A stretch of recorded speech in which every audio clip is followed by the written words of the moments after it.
From the OUTV Broadcast Center in Los Angeles, California, this is Brief News Brief, a brief look at today's trending news topics, proudly combating the thought police since 2016. Here's your host, James Heaney. I'm James Heaney, and this is your Brief News Briefing. The House passed a short-term extension of government funding late Thursday after Republican leaders, with the help of President Trump, managed to pull together enough votes. Now the bill moves to the Senate, where the possibility of a federal shutdown moves closer to certainty after Senate Democrats rallied against the GOP. The Democrats argued that they would not lend their votes to a bill that did not reflect their priorities on immigration, government spending, and other issues. Democrats proposed a spending extension that would last just a few days to allow the broader agreement to continue. It's been a showdown over how to deal with the giant controversial issue of immigration reform.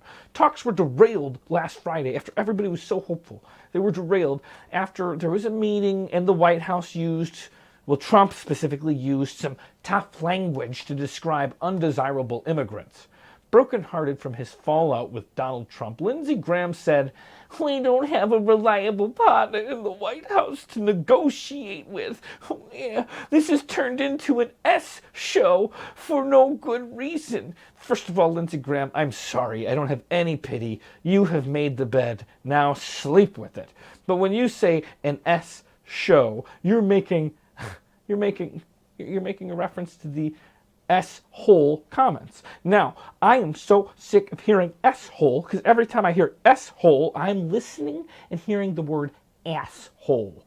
And if I'm hearing the word asshole, it's no better than saying shithole. Just say shithole. It's what he said. We're all adults unless you're a baby, and if you're a baby, grow up.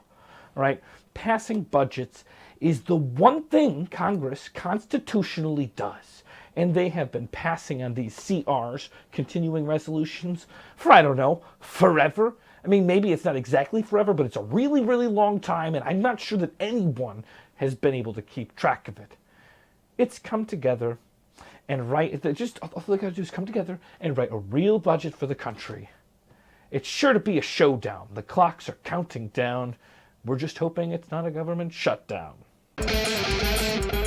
On Thursday, the Trump administration announced a new civil rights division within the Department of Health and Human Services that will protect healthcare workers who refuse to provide services that run counter to their moral or religious convictions.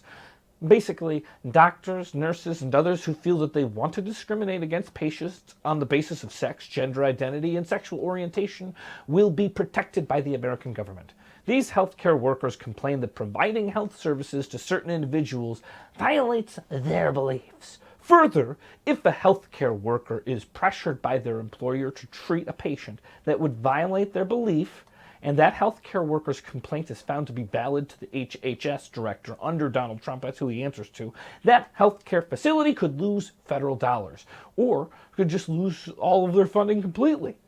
The House Majority Leader Kevin McCarthy from California said the previous administration expected healthcare workers to conform rather than follow their religious beliefs.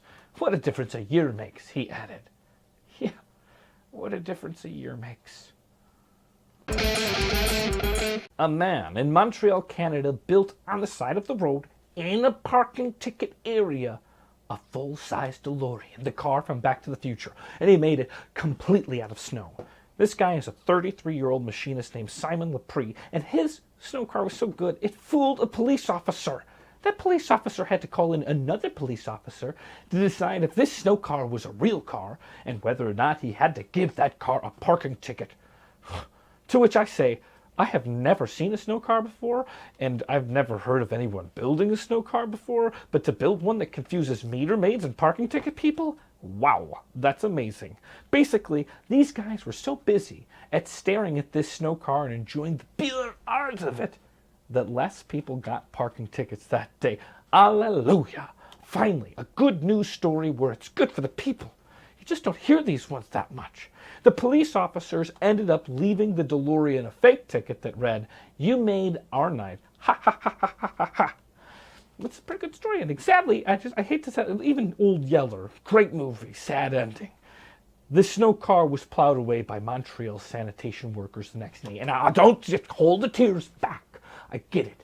but that's their job. That DeLorean was going to melt either way. You've seen the end of the movie Frosty the Snowman. Would you rather it just pushed away, like it just disappeared into the past or into the future, or would you have wanted to see it melt? Late on Thursday, the Supreme Court said that North Carolina does not have to immediately redraw their congressional districts, meaning that the 2018 elections will be held in the same districts that a lower court declared as unconstitutional. You know what this is called? It's called gerrymandering. The lower court's ruling is officially on hold. The court panel had previously ordered lawmakers to redraw the boundaries by January 29th. Nope, never mind, not happening. That request is on hold. There are 2 other states that have cases involving gerrymandering claims that are coming up, and the Supreme Court would like to see how those cases are ruled before they make a call either way on North Carolina's congressional districts.